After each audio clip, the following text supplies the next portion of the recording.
Would you rather have cheddar cheese for knees, or a talking dog that only speaks in Portuguese? Or to make yourself feel really dry, would you towel dry between your thighs, or dangle out your knackers in the breeze? You are listening to Knackers in the Breeze podcast with me, Ryan. And me, Big Bath. How are you? Yeah, I'm fine. I'm good. The weather's getting a bit better. We should always talk about the weather. Yeah, weather's gorgeous. The summer's around the corner. Easter, Jesus landing, 40 days, 40 nights. You know, it's all happening. It's all happening. It doesn't make any sense. Eggs, Jesus, Easter, crucifix. Eggs, Jesus, I'll have an omelette. Ham, cheese. He didn't eat ham because he was Jewish. Oh, yeah. Sorry, Jesus. You have to rethink the omelette. Right, so new listeners may not know that this is a podcast where we try to achieve philosophical enlightenment by getting the general public to ask us questions and we answer them. Yes. So far, it hasn't gone that well. We've not achieved any sort of enlightenment, Speak for really. yourself.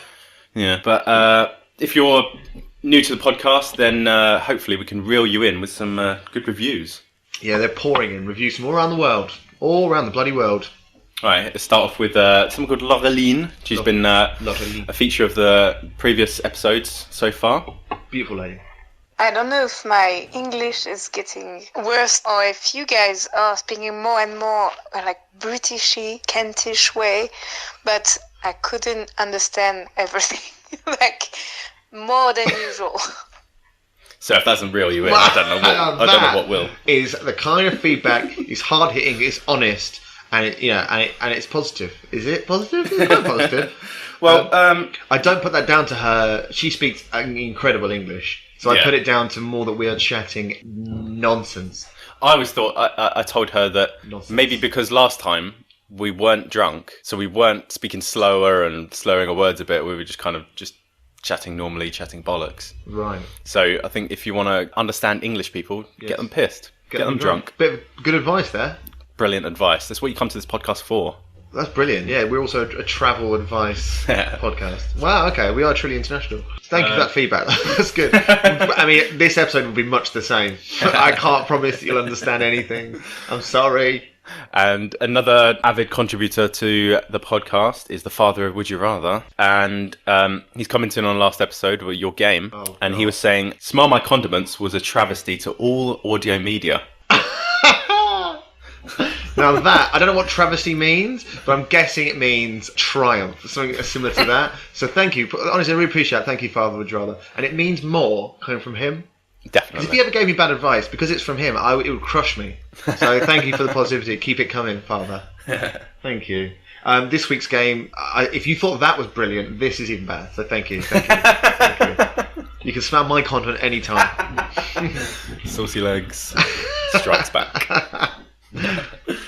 But we have got a positive review, and it's from Mitch from Australia. Hello. And he says, I really enjoyed listening to your pod. It made me that weird guy on the bus laughing to himself, so thanks for that. But seriously, I like the bants and the music breaks, which is a great idea.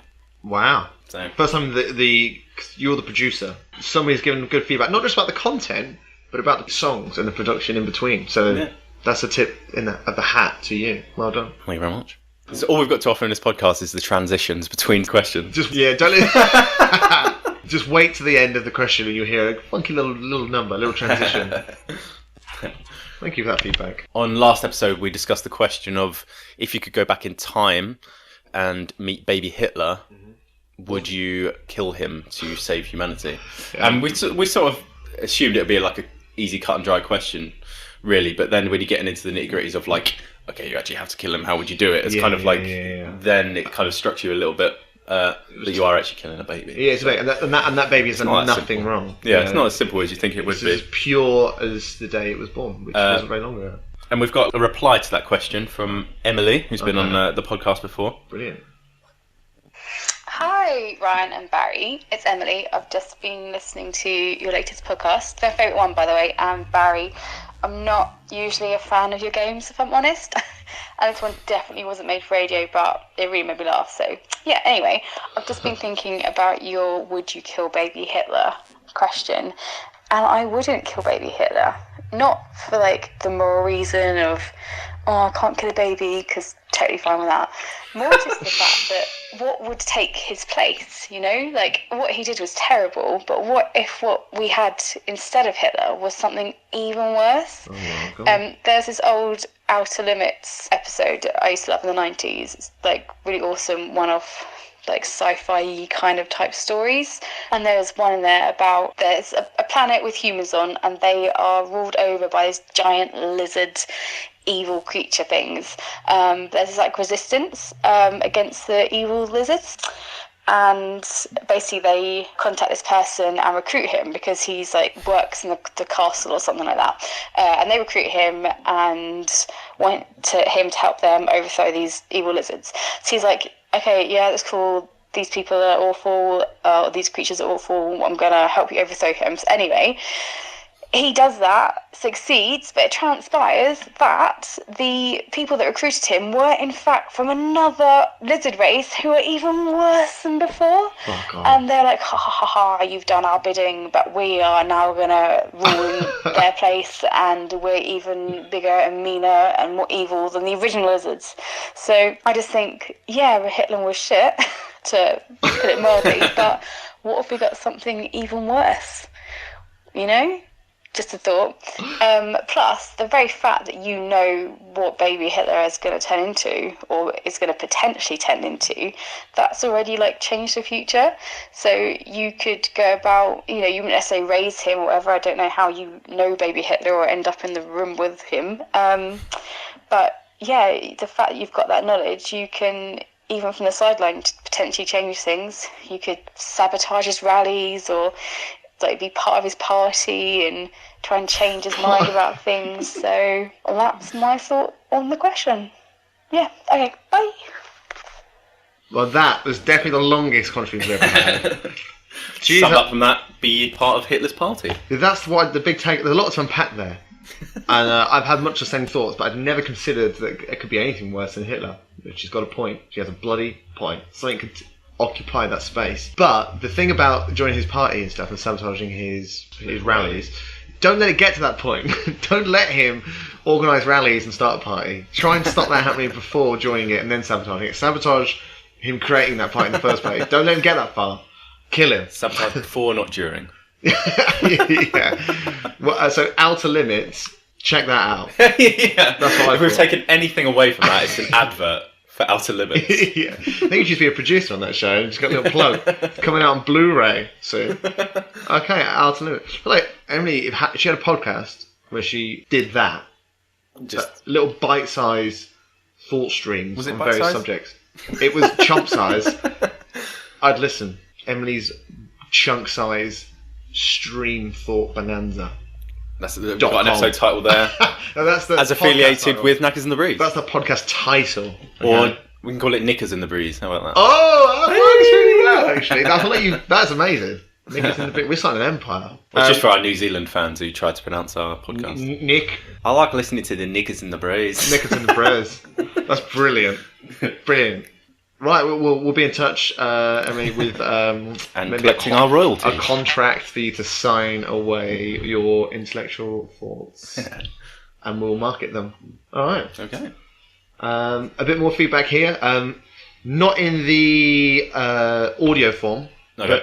but it will be from my mouth. But it's written. From your mouth audio. I don't know why. It's more complicated. Bit of written feedback here. That's what I should have said. So this is a lady who's listening back from episode 1 forwards, and I think she's not at the end, she's very near the end, which is some going, because our earlier episodes, they're just skip them. They're very different. They're amazing though, actually, in their own way, aren't they? They're just a bit more shambolic, maybe, or not. Yeah. She said, I love, this is a specific question, she said, I love the question about only English or English only in England. And fans of the show will know that question. That was, would you rather the whole entire world spoke English? Yeah, or no one speaks English apart from people in England, and you have to learn a language to communicate with other people. Yeah, and generally it's one of my stand-up questions of the entire podcast anthology archive. Anyway, what else? There's another one here. You go so deep, it's intense. Okay. Any context behind that? No, that was really about the podcast. Oh, right. It wasn't just a private message. No. No. And yeah, there are some moments where we do go pretty deep. Yeah. Pretty damn deep. You go so deep, it's intense. From Timothy. That was, and that's directed to you as well, by the way. And that's it. And I also can't locate that other bit of feedback. So there we go. But it's all positive. It's all bloody positive.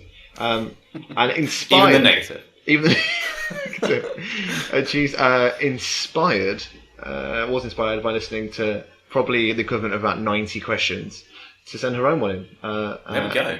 And it's actually inspired by real world events. Apparently, she's suffering with this herself. Okay. Would you rather have ulcers on your tongue for the rest of your life or blisters on your feet for the rest of your life? No, she's a sufferer. She's staying strong. She, I believe, has got. Can we get a charity involved? Yeah. I think there is an ulcer charity. Yeah. Yeah, not the place ulcer. Just literally lumps and bumps on tongues. Northern Irish folk are just going, yeah, we got a charity, finally. Finally. I mean, yeah, should I have a quick look? I wonder if there is a charity. If not, we could set one up. I've got ulcer in my tongue all the time. That's great. Charity ulcer. No. Yes. There's a leg ulcer charity. A Lego... What? Leg ulcer. Oh, leg ulcer. Leg ulcer charity. Is that a thing? With people with leg ulcers. I thought that.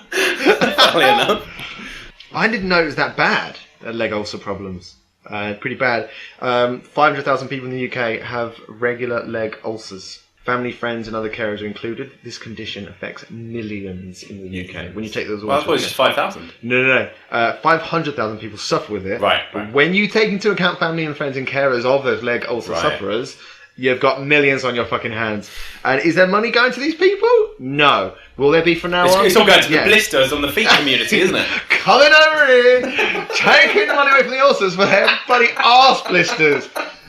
No! It's bullshit. Although, shout out to John Taylor. On the context of arse blisters. John Taylor actually raised £739 for the leg ulcer charity. Here we go. That is fantastic. Big shit. Can we have a little round of applause for John Taylor? Well done, John. Come on, join in at home. John, join in. No, actually join in. So we know you're not. If you go to justgiving.com/leg ulcer charity, all one word, you can donate to the leg ulcer charity. Right, going back to the original question from Rosie, blisters on your tongue. I think you said blisters on your feet, isn't it? And ulcers on your tongue. Well done. Blisters on your feet. Anything but those bloody leg ulcers. Don't even get me started on those. They need more funding. It's disgusting. Maybe we'll put a link in the episode description. So many links to charities. Blisters on your feet, that is pretty inconvenient, I'd say. Yeah. And so ulcers on the tongue, it'd make podcasting a little bit more difficult to do. Yeah, painful. And you could always podcast from a wheelchair or just a chair. Yeah. So on that alone, feet. Yeah, I think... That's not true. I changed my answer. I'd go for the tongue. I feel like you could feel more with your tongue than you can with your feet as well. Yeah, it's more of a sensitive, erogenous zone. Is it erogenous? No. No, that's like ero, isn't it? I don't know. But it's, it would ruin food and drink and it would hurt a lot all the time. But you'd be able to walk and run and go places without being in foot pain, constant pain. So for that alone, I'd do that. Because you reckon you get used to it in the end. Yeah, I suppose you can still walk in places and stuff, can't you? Just hurt and put you off walking places, but then at least you can tell people because you haven't got a mouthful of ulcers. I'm going for the mouth ulcer, that's what I'm trying to say. Though. Oh, you are going for that? Yeah. I think I'll go for the blisters on the feet. Really? You get used to the mouth ulcer and then you could still run around and that'll take your mind off the pain. Yeah? You go to the mountain, look over the mountain at the great view, and while you're looking at the view, you're so taken away by the view that you forget the pain of your tongue. You're so taken away by the view that you say, this is as great as the thing! Just as you got a mouthful of that, you probably still could podcast as well. Just put it in a sling. So I don't know why. You're listening to Knackers in the Breeze. I don't know what mouth ulcers sound like. Have you ever had an ulcer in your mouth? They're just a little bit painful. You can still do everything you always did. I think everything you always did. And that was better than what we normally do. Yeah, that was better than probably episode 2 to 7. If you want to donate to the tongue ulcer charity, I don't think it's been set up yet, but after this, I imagine somebody will set it up, one of our listeners. Maybe Rosie can set it up as some homework. A tongue ulcer sufferer. We disagree, and that's the beauty of life, that people can hold different views. Listen up, Knackers in the breeze. Listen up, Knackers in the breeze.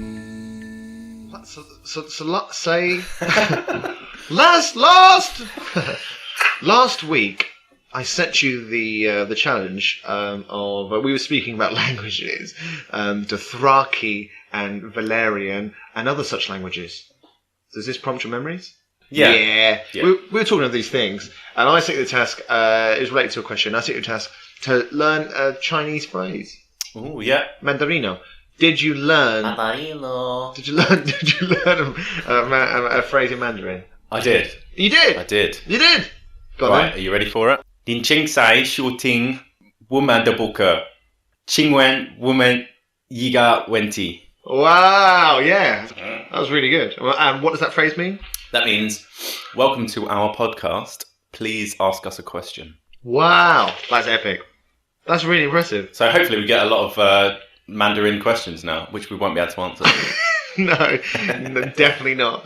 We need to learn how to say, thank you for your question, please translate it and send it back to us in China. We need to learn that phrase and just keep saying that. That's brilliant though. I'm well impressed. Well done. Well done. Did you learn any Chinese phrases at all? Yeah, but it was about a quarter of the size of that. Ni hao Rian, woman shi boku. I like how you said Rian. Yeah, the accent. So that just says, hello, Ryan, we are podcasting. That's good to know. It's good to know. I wonder what we were doing. Yeah. Why do I have trousers on? Woman shi boku. We are podcasting. Hey. So that answers your question. So, yeah. It's actually quite an easy language, isn't it? Yeah, fluent now. Piece of piss. Maybe next week we'll carry on the Chinese lesson. So speaking of last episode, we had a question from another podcast, Voice of Mail.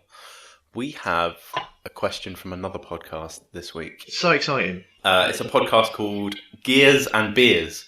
Two things you're fond of. There we go.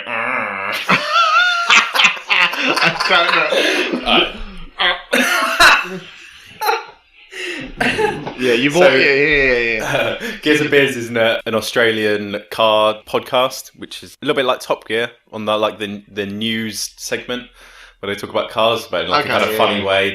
They know their shit. Yeah, I've learned quite a bit from them. I can't say anything now because I don't understand most of it. Yeah, the technical aspects. Yeah. Is that what it is? Yeah. But you're enthusiastic. Their enthusiasm. Yeah. Wins through. If you like Top Gear, then it's worth giving this a shot because I don't know anything about cars, but I like watching Top Gear, I like watching the Grand Tour, I like listening to this podcast. Well, Jeremy Clarkson's one of your favourite people on the planet, isn't he? If you can meet anybody dead or alive, or have dinner with them, it would be Jeremy Clarkson. Is that right? Yeah, that's one of our questions on the show. We found that out in previous episodes, much to my horror. But Gears and Beers, Beers and Gears. Specifically, Gears and Beers? Gears and Beers. In that order, if you're going to search for it. I think they have beers and then they talk about gears.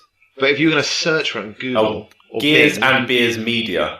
There you go. So yeah, give it a listen. Give it a listen. So before we get into the question, I thought Gears and Beers sounds very Australian sounding podcast. And I thought, what would be like the Knackers in the Breeze equivalent if we were to do a car show? And I've come up with a few. See if you... I'll pitch them to you. See if you like... I'm going to be a commissioner. You're going to be like Dragon's Den. Yeah. I'm going to be Theo Pacitas. Right? Is he a guy? Duncan Bannantine. There we go. Easy to pronounce. Yeah, Duncan Banners. Call me Banners.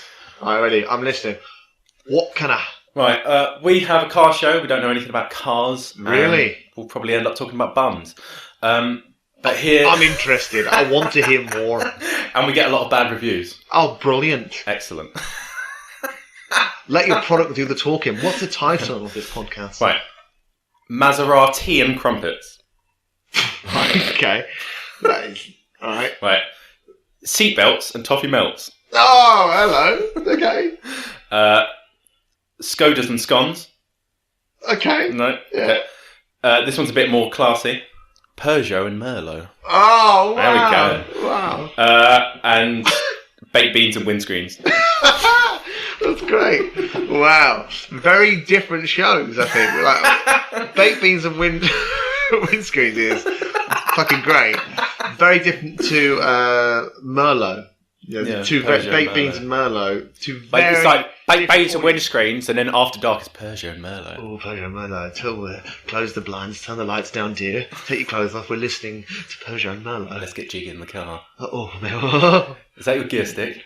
Yes. Is it like a podcast on how to have sex in a car? tips and tricks. How to best perform. Just pop this podcast on. We'll talk you through it. Episode 1. Choosing leather seats or just put the simple cover. Easy wipe. Right, forget me. I don't know what I'm talking about. Right. I don't know what I'm talking about. So, where are we? Episode. Fuck you, right. Questions. Right, so this is from Gears and Beers to Knackers and the Breeze. This is Gears and Beers, the unashamedly unprofessional automotive podcast with Mitch, Matt, Joseph, and Joel. Oh, for fuck's sake, can I get to my What's your fucking question? Okay, so in Australian culture, there are a bunch of cars which are absolute cult icons. For us, obviously, it's that absolute crap box, the XL Sprint Cup car. Yep. And then fucking legend. And awesome. To me, the most iconic Australian car would have to be the VL Commodore. Oh, XBGT. No. We got to go with like your cheap. Oh, shit cars. Yeah, like your AU Falcon. AU. Yeah, actually, you know what? It is an AU Falcon, and I would like to know what is the British equivalent. Like, what is your iconic... So, I love the AU because it's rear-wheel drive. You can have it in manual. You can get a big-ass V8 in it, and it just goes. They go forever. There are taxis. They ran our taxi economy forever. Yeah. And it's essentially a sports car. What is the British version of the AU Falcon? Right? Yeah, what's something that all the chavs drool over? Oh, the chavs. Yeah. But basically, finally... you're asking what their meme fleet is.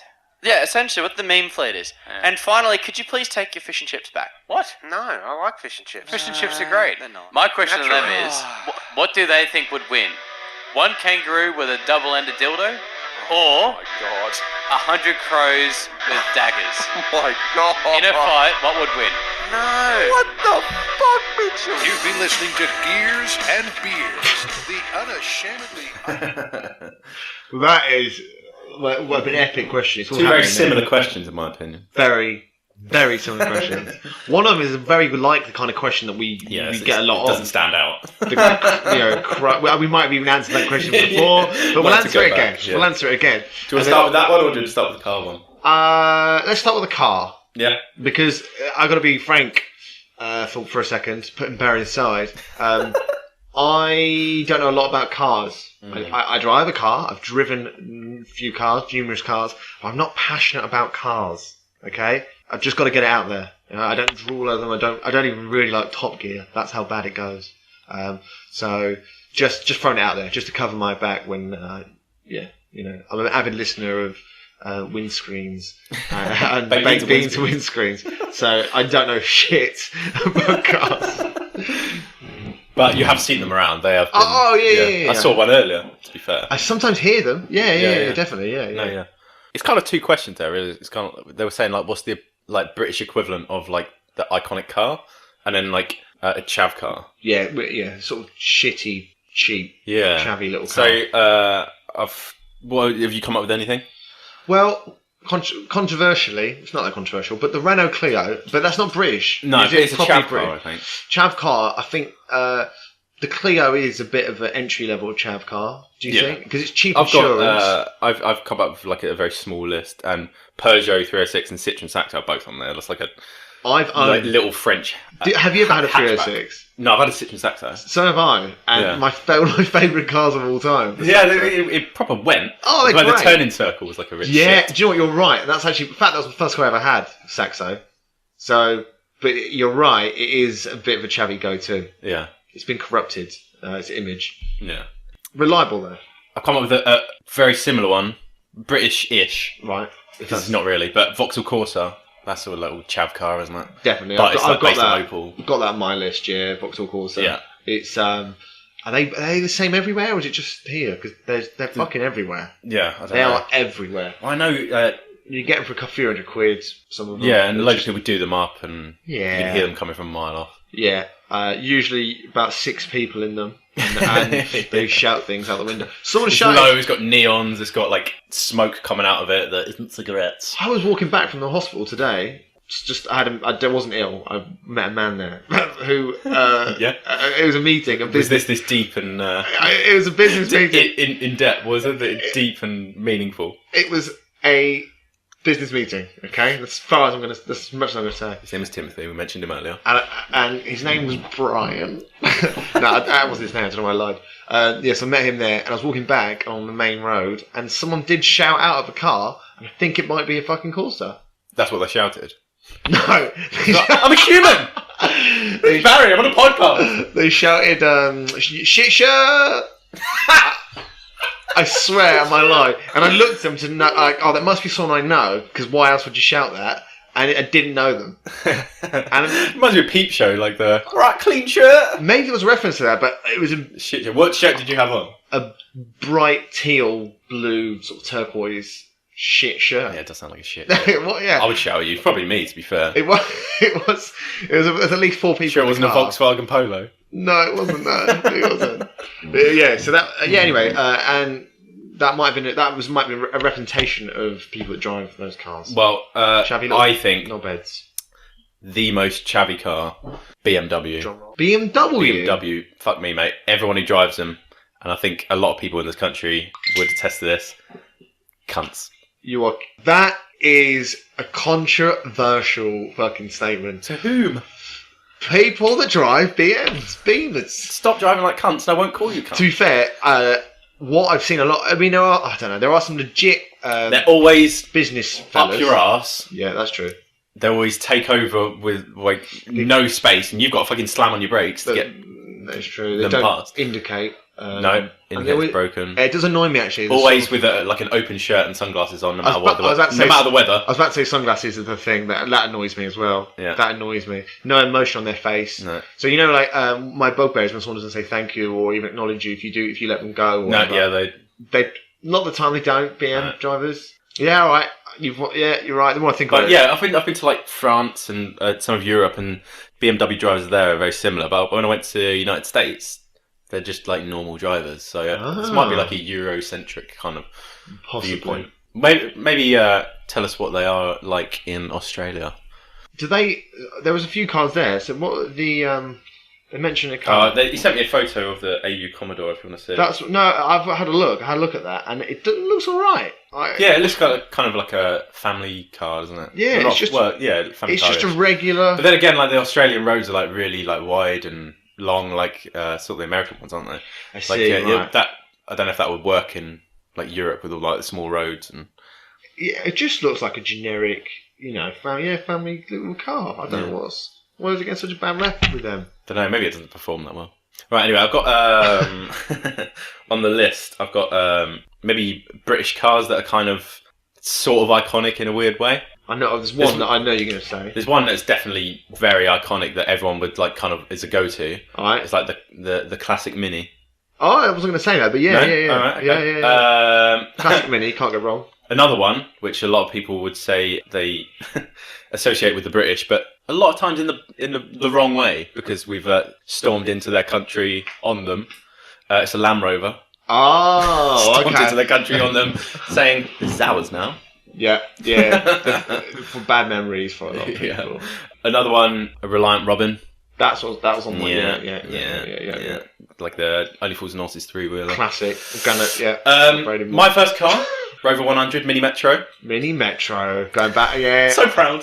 Old school, mate. Old school. And to kind of seal it off in a more classy way, you got the Aston Martin, Jaguar, Bentley, Rolls Royce kind of cars. So we're not all shit. Yeah, the more James Bond scale of things rather than your Del Boys. Yeah. So we have got a classy side, but we hide it. Unless we're in American films, and then we're all classy. But, the majority of cars you will see at that list, the majority you'll see on the roads is not your handmade Rolls Royces. 100s. Exactly, it really is.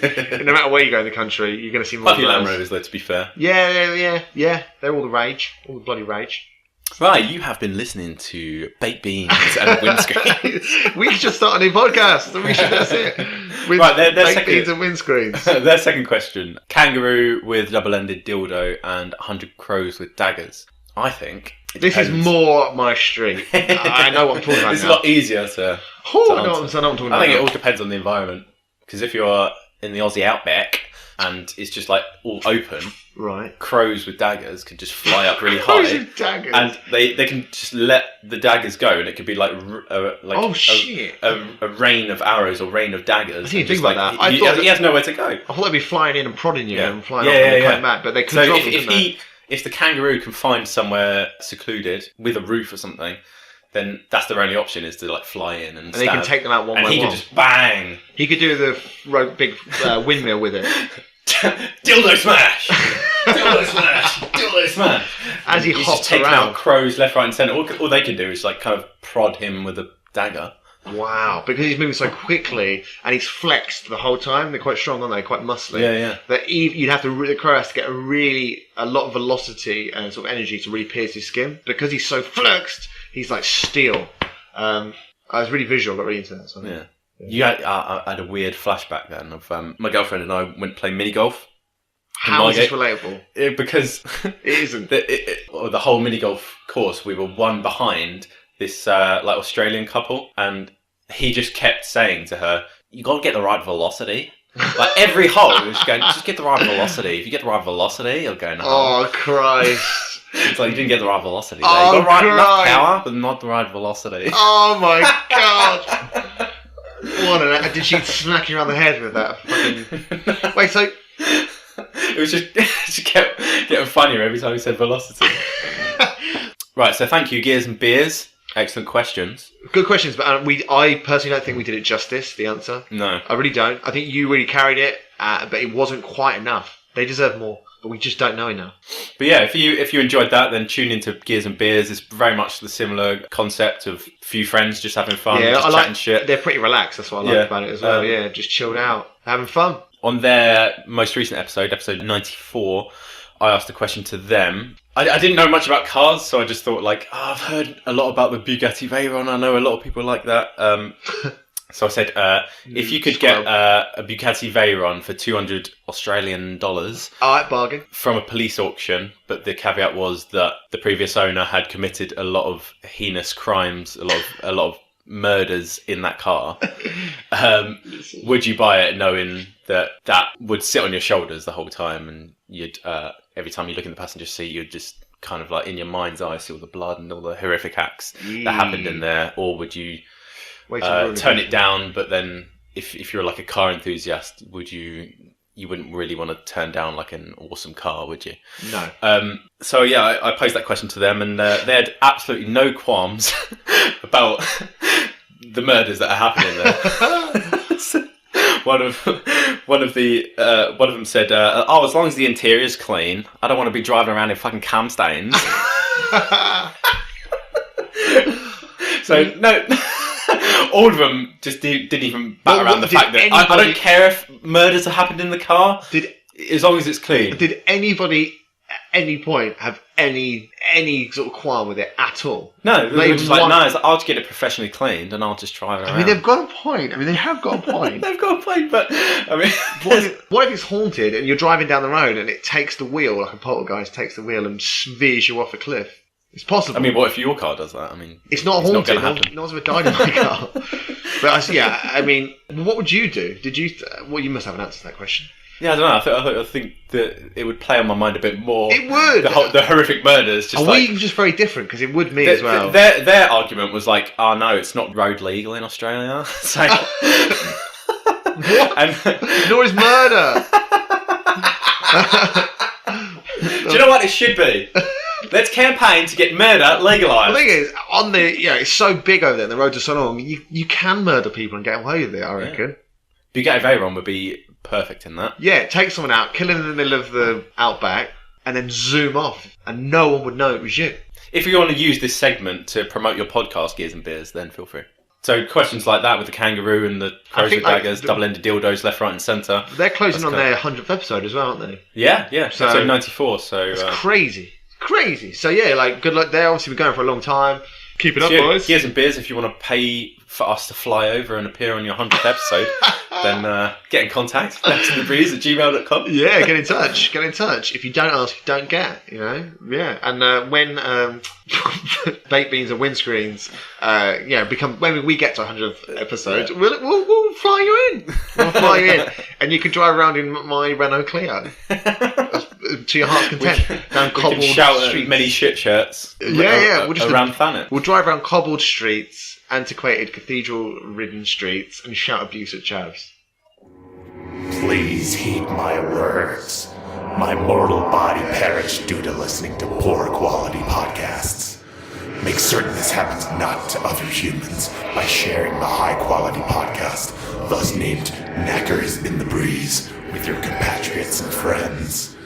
Doing this will ensure the safety of all man and womankind.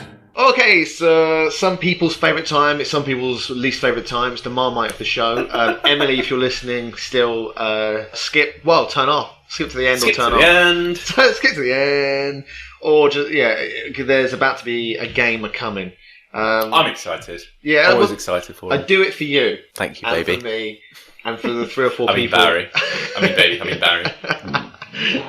So this is for you, babes. Right, okay. This is called Guess the Punchline. Guess the punchline. Guess the punchline. Can you guess the punchline? Okay. I'm so sorry. This podcast is just witnessing your mental decline. Yeah, it does feel that way. It really does. It really does. I want to hear your first jingle. Was it just kind of normal? I think it was the same as that. I deleted a few to make space, but it was this one.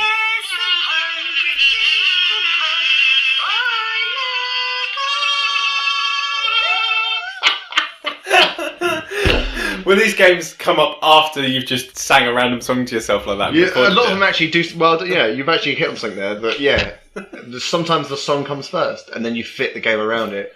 Other times you have the game thought at 3 a.m. and the name comes later. So yeah, it's interesting how that works. I think that's what they did with the Champions League. I think they come up with the game of football after going,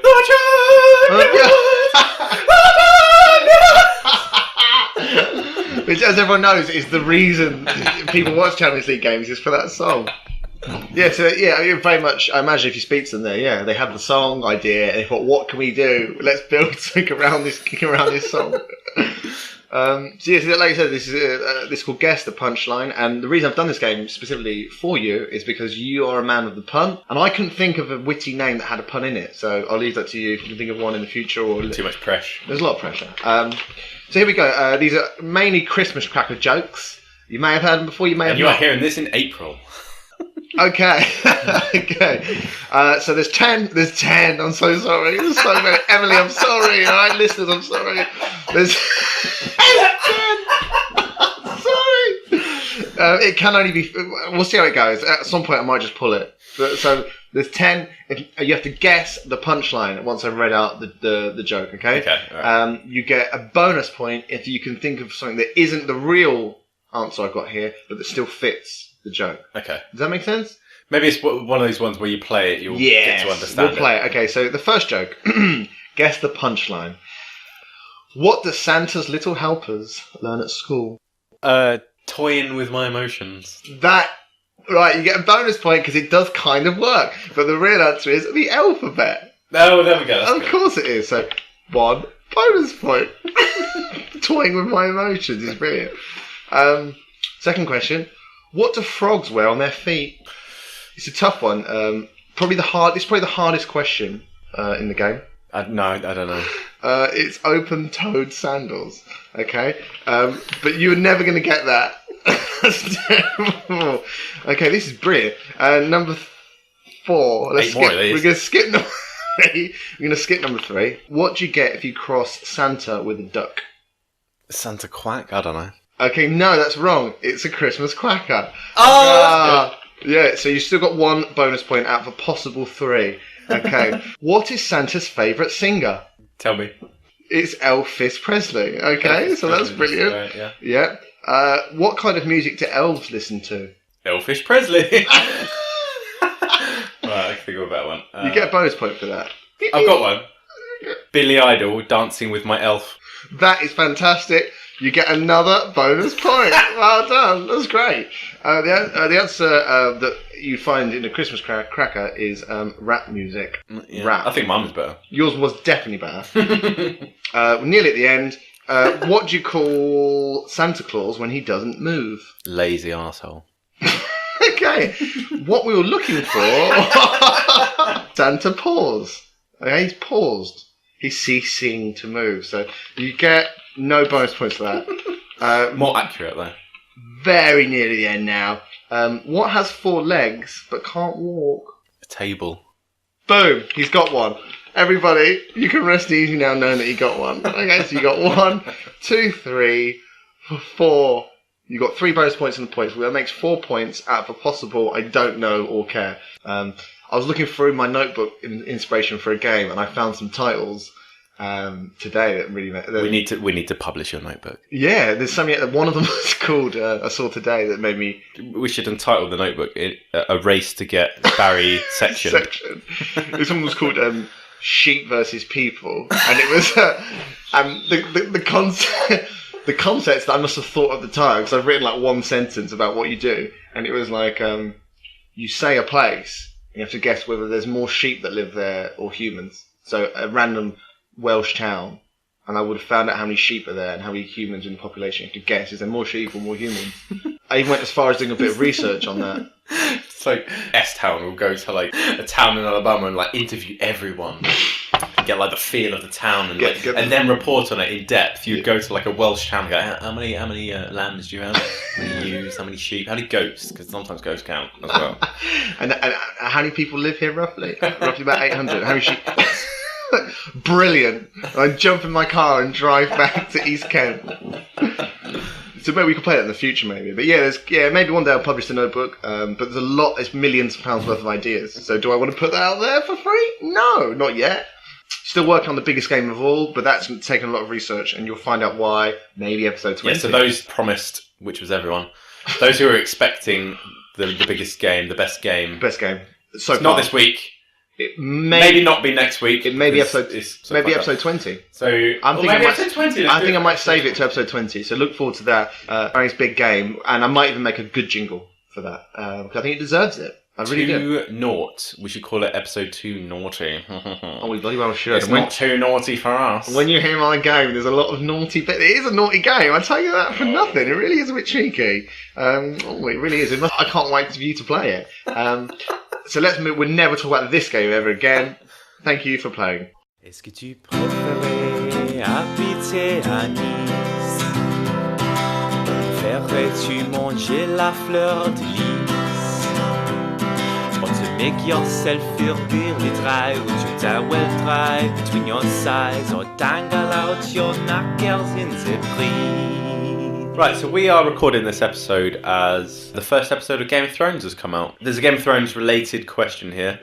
Don't worry, there's no spoilers. Well, can I just say interesting about Game of Thrones? I know it's big. We all know it's big. It's the biggest TV show of all time. But I saw there's an article saying that they predict 1 billion people will see the series. 1 in 7. Is that 1 in 7 still? On the planet. Yeah. It might be. Has it gone up to 8 now? Closing in on 1 in 8. But yeah, like let's say 1 in 7. That is insane. That's insane. I almost don't believe it. It's too good to be true. Well, like the poverty levels, it says 1 in something is in poverty in the world. Right, I don't know. Get rid of that. That's maybe, I don't know, 1 in 6. And then thinking that this is English language TV show, obviously they have subtitles or they might be dubbed in other things. Yeah. But I mean, it's still got to be available and you've still got to have some sort of subscription to something to watch it.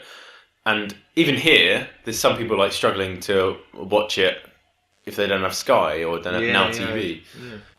Some people just use Amazon and Netflix and they're not on that. So that's a fucking massive statistic. If that is true, I don't believe it. I don't know. But it was shared a lot around, and people go, "Wow, look at this." So I don't know, but it's a lot. It's definitely a lot. A lot of the Western world are obsessed with it. That is true. Not enough people, if you ask me. Not enough people. Not enough people. Too many people. I think it's great. I'm a big fan of Game of Thrones, but I don't think it's the best thing ever created. Okay. TV-wise. That might come into contention in this next question. Okay. Hi Ryan and Big Baz, it's Emily. I've got a question to pose to the two of you. So obviously brand new final ever series of Game of Thrones has just come out. Would you give up watching the last season so you don't ever get to watch it? You'll never find out what happens. Can't read any Wikipedia pages or fan pages. You can't see any news articles. If anyone around you starts talking, the universe will just create a buzzing sound so that there's absolutely no way around it. You'll never know how Game of Thrones ends, ever. You'll go to your grave not knowing. Just in case that wasn't clear, you won't find out. But you would stop Brexit immediately. What do you do? Okay, so would you give up knowing the ending of Game of Thrones to ensure Brexit doesn't happen? To ensure Brexit doesn't Assuming you... Well, that's the thing. I might be an avid leader. I'm not going to stop it on my Nelly. So that's a good question. Again, it puts my selfish characteristics. The right answer here is stop Brexit happening and I'll never know. It's the right. In my opinion, that's the right answer. But I would not be able to deal with not knowing how Game of Thrones ends. I've always had the dream in the back of my mind of do you know what? Fuck it. I'm gonna move to France one day, as many British people do. They go to Dordogne, and buy a house, do it up, live there in their middle age, and live in the beautiful French countryside. And now with Brexit happening, I don't know if I'm going to be able to do that. Yeah. So there's that whole romantic side of my later life that has just been trampled on. That's awful. That is awful. Yeah, that is terrible. But then again, I mean, maybe now that that's not happening in France, maybe it opens up avenues for Canada, Australia, United States, New Zealand. But don't way. Never let that dream disappear, right? You know, that's your dream. So don't let Brexit. Don't watch the end of Game of Thrones. Don't settle for second best and go. Well, I guess I just could go somewhere else. No. You want to go to France, you deserve to go to France. So, but now that Brexit's happening, is that even going to be able to happen? We don't know what's going to happen with Brexit. We'll keep you posted on this podcast. Yeah. At the moment, it's in limbo. Where we are right now, yeah. At the moment, it's been delayed to October. But come October time, we could be celebrating and going, we could leave at any moment until October, apparently. It's a flex tension. So any day we could leave. Tension. We won't, but any day we technically could on the build-up to October, but we won't. But anyway, I would take the last season of Game of Thrones. I really would, and I'm sorry. It's so difficult, isn't it? I hate myself. You need to know the end. You need to know. I've invested about 65 hours of viewing time to get to this point. It's a massive cliffhanger on season 7, isn't it? You can't just have that cliffhanger. I'm not letting that go. I need to know whether we lose our sovereignty, Wrong show. That's the show of life. We might lose our workers' rights, human rights. Our fishing trade. I don't know. We might lose a lot. We'll be thrust into national poverty. There'll be no jobs. Depression, suicide will increase. All these things might happen, but at least we'll know how Game of Thrones ends. We can go to our early graves happy. Yeah, stomachs will be empty, but we'll know how it ends. You have listened to another exceptional podcast episode of Knackers in the Breeze. If you want to ask Ryan and Barry a question, send a voice note via private message on Facebook. Just search Knackers in the Breeze. Join them again soon in their quest for philosophical enlightenment. That was the week that is. No, that's a different thing. It doesn't matter. You have been listening to Knackers in the Breeze, the podcast that delivers the most cast. Let's stop again. Let me try again. You have been listening to Knackers in the Breeze. Questions for your ear holes. Thoughts for your brain. What was your favourite question this week? Definitely the kangaroo with the double-ended dildo and the 100 crows with daggers. Do you think so? Yeah, I think they put the most thought into that. And, it was the most visual. It's a deep question. It's one of those philosophical ones. I think it has brought us a little bit closer to philosophical enlightenment. Yes. So thank you, Gears and Beers. And I think anybody that's come on this journey with us is a little bit wiser, a little bit more in touch with who they really are inside. And that's what the show brings, I think. It's that quest for enlightenment. So I hope our knowledge has inspired other people. It definitely has. That's what we aim to do in this podcast. Your knowledge We've done our job. Yes. So come along with us, come along for the ride. Send in your questions, and together we can edge ever closer to the truth.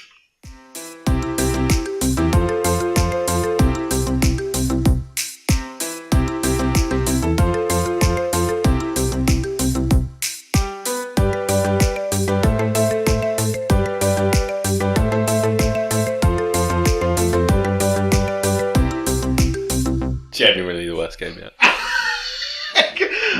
I love how shit it is. That's my favourite thing. It was so bad.